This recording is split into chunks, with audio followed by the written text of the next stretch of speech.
Yeah, continuing from where I left off, the choice excerpt from the Bhagavad Gita, just to drive the point home. The person who is free from doubts and whose mind is free from longing and repulsion does not bother about means of liberation. Whether seeing, hearing, feeling, smelling, or tasting, such a one lives at ease. There is neither heaven nor hell, nor even liberation during life. In a word, the sight of the seer sees nothing exists at all. In the sight of the seer, nothing exists at all. Again, this is all contingent on having no more thoughts. No more thoughts, no more interpretation of events, no more registering of objects, mental objects, equals peace. One lives at ease. So all of this is contingent on not having any more thoughts. And this fictitious I, this fictitious self, person, temporal self. Well, that's about all I want to make comments. This then leads on to the title of this particular fragment, which is What is the Ego? And I'm going to go into depth about that, about what my findings have been. But just to round up these critique of modern teachers, even in the Bhagavad Gita, Krishna states, some people perform stern austerities that are not enjoined by the scriptures, but rather motivated by hypocrisy and egotism. Impelled by desire and attachment, they torment not only the elements of their body, but also I, who dwell within them as the Supreme Soul. Know these senseless people to be of demoniacal resolves. So the practice of austerity is also eschewed and warned against by Sri Krishna or God himself, or that incarnation of God. And what the self really is borne out beautifully and simply by another small fragment, a small excerpt of in the Bhagavad Gita, where Krishna states, I am the taste of water. And I want to, we could just do a little consideration. What is the taste of water? Water is a colorless liquid and it has no taste. Next time you drink a glass of water, really meditate or consider what is the taste of water. It tastes of nothing. And it's clear. It's just like consciousness itself. It's clear. It has no qualities, no attributes. And yet it's the constituent of all other beverages. Just like gold is the constituent of jewels, all the different forms of jewelry. Water is a constituent of all other beverages. But it's the only beverage, it's the only drink that actually quenches thirst. So all these other beverages like Coca-Cola, the real thing, and alcoholic beverages, which have water as their main constituent, they may have a nice taste and they may give you a thrill, but they don't actually quench your thirst. So, the self is like air or water. It's all pervading. So think of yourself as that. That's another way to see yourself, as the self. It's nothing, everything. Anyway, getting back to the second part of this consideration, what is the ego? I actually was intending to make that one video, but for some reason the video got split. My understanding of ego is, and for most people, it's the self-image, isn't it, really? It's that selfie you have in your head, that image of yourself at the distance of about 30 centimeters. The way other people see you at the position where your awareness resides in your body, 0 centimeters. You can't define yourself as anything in particular. You're not this body, you're aware of this body. But at the distance of 30 centimeters, as you look at yourself in the mirror or in the smartphone, or any photograph of yourself, that becomes your identity as you identify with that, the temporal self, the phantom self, David refers to it as that. It's not the real you, obviously, it changes. And that's probably what most people understand as ego, the self-image. Then there's another understanding of ego that spiritual people seem to have as a sort of an obstruction, a carapace, a sort of an armoring that is built up, a shell that separates you from experience. And that's ego. I mean, that's in the sense of an obstruction in your awareness. You feel a blockage in your energy system, and that is interpreted as ego. It's a defense or an obstruction that causes suffering, a sense of limitation. But has anyone actually even seen an ego? It sounds to me rather like a unicorn, a mythical beast. You've never actually seen your ego, but the ego is many things to many people.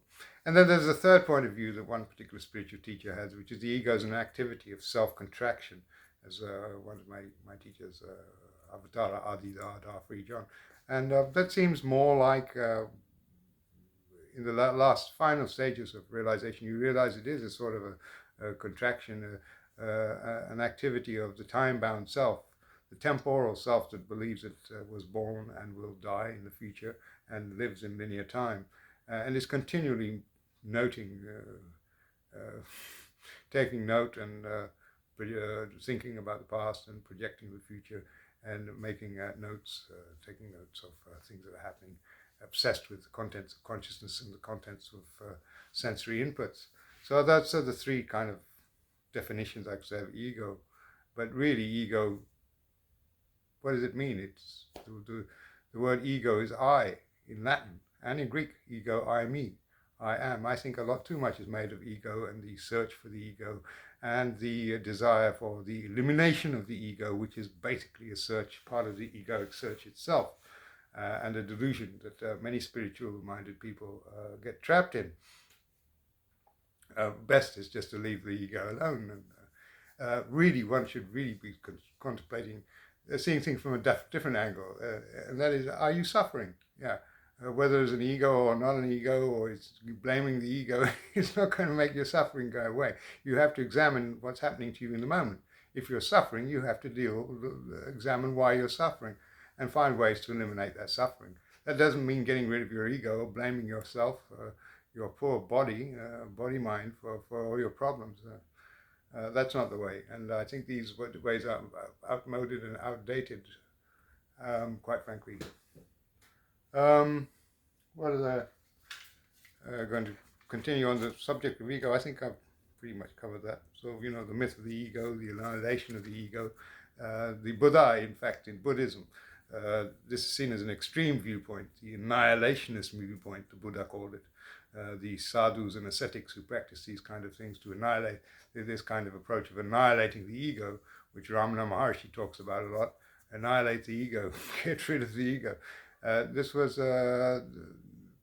labeled by the Buddha as an extreme viewpoint, the annihilationist viewpoint, whereas he labeled the Vedic Brahmins as having another extreme viewpoint, the eternalist viewpoint, the idea of an eternal Atman, the great self, which I mentioned in the first video. And that idea of the great self is very simple. It's from the sun. And I'm going to read to you a few verses which categorically establish the fact that the self, which is being talked about in the traditions and which the masters talk about, is the sun. And it shines every single day above you in the sky. It's God, it's Brahman, and, it's Guru.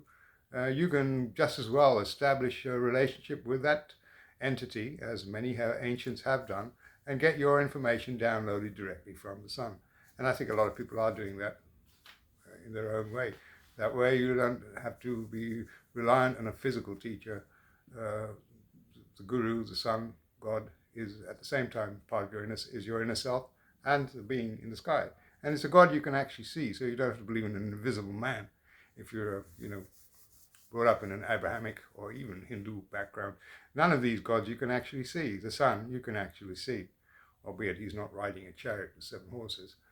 And I'm going to read you a few verses from the Upanishads, which are quite conclusive in identifying the sun, the solar body, as God, as Brahman. His celebrated names are Aditya, Savitar, and Surya, the son of Aditi, the impeller and the creator. The sun causes day and night on earth because of revolution. When there is night here, it is day on the other side. The sun does not really rise or sink. That's Taittireya Brahmana 3, 44, Rig Veda. So the ancient Vedics were aware that the sun doesn't revolve around the earth, but it's the other way around. And this is a key verse to really contemplate. He is seen dwelling in the sky outside, and he should be realized as the inner self, seated in the heart inside. For he who is here in the human being and he who is there in the sun are one and the same. Sa yascayam purushe yaschasavaditye sa ekah.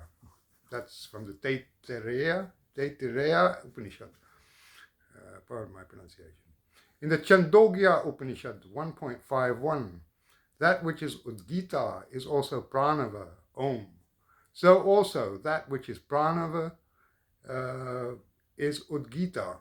That sun is Udgita, and it is also Pranava, because it seems to say Om, or has the word Om in its mind when it appears. So that's the direct identification of the sun with Om, which is Brahman, which is the self. So you just do the math.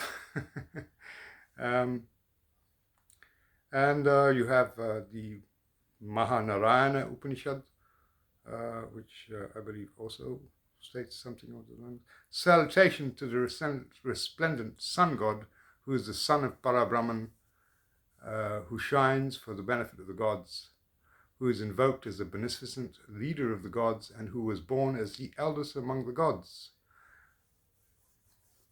And so, in fact, Surya Savitur Aditya, who's known, by different names in different cultures, Utu, which could be related to Udgita, Utu, Shamash, Inti, so many names. He's a source of monotheism, the solar worship, the one true God.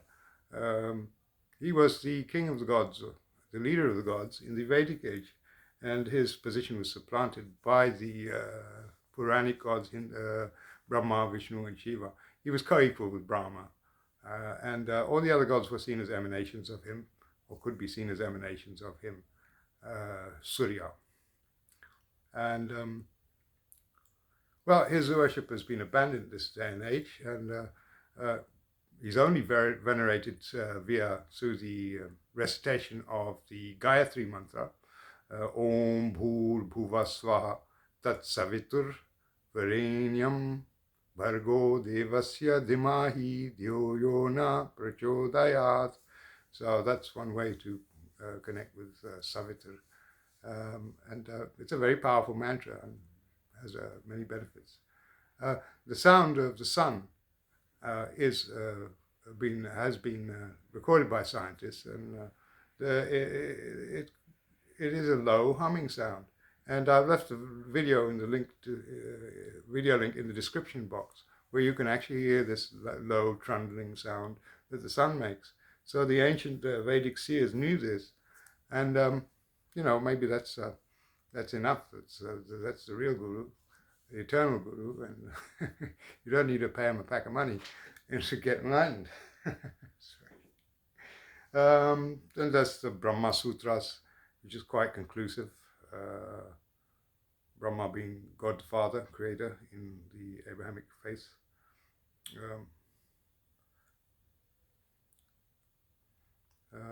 Where is it?